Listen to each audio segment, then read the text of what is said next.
नमस्कार दोस्तों, आप सभी का एक बार फिर से स्वागत है हमारे channel real life story with Deepa में।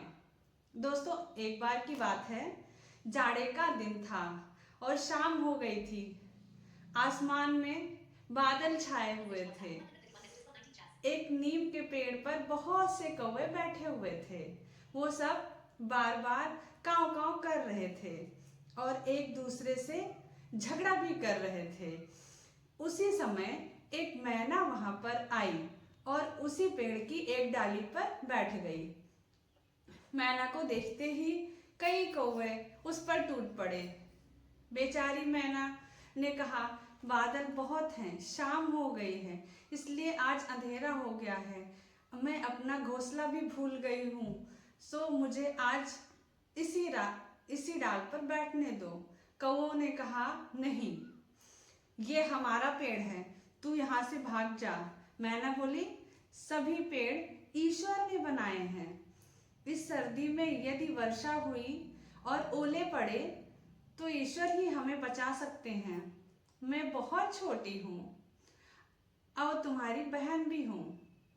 तुम लोग मुझ पर दया करो और मुझे यहाँ से जाने मत दो, मुझे यहाँ बैठने दो। कौवों ने कहा, तेरी जैसी बहन हमें नहीं चाहिए। तू बहुत ईश्वर का नाम लेती है, तो ईश्वर के भरोसे ही यहाँ से निकल क्यों नहीं जाती? तू नहीं जाएगी तो हम सब तुझे मार डालेंगे। कौवों को काव काव करके देखते हुए, अपने ओर झपटते हुए देखकर बेचारी मैना वहां से उड़कर चली गई और थोड़ी दूर जाकर एक आम के पेड़ के ऊपर बैठ गई। रात को आंधी आई, बादल हुए, गरजे, बड़े बड़े ओले भी पड़े। कौवे काव काव करके चिल्लाने लगे। इधर से उधर, उधर से उधर बहुत उड़े, परंतु ओलों की मार से सब घायल होकर जमीन पर गिर पड़े। बहुत से कौवे मर भी गए। मैना जिस आम के पेड़ पर बैठी थी, उसकी एक डाली टूटकर गिर गई थी। डाल टूटने से उसके जड़ के पास एक छोटा सा जगह हो गया था। छोटी सी मैना उसी जगह में घुस कर के बैठ गई और उसे एक भी ओला नहीं लगा। सवेरा हुआ और थोड़ी देर बाद चमकीली धूप निकली। मैना उससे बाहर निकली और पंख फैलाकर चहकने लगी। उसने भगवान को प्रणाम किया और ओलों से घायल पड़े हुए कौवों को देखा। ओलों से घायल पड़े हुए कौवों ने मैना को उड़ते हुए देखा और पूछा, मैना बहन, तुम कहाँ छिपी बैठी थी? तुम्हें ओलों से किसने बचाया?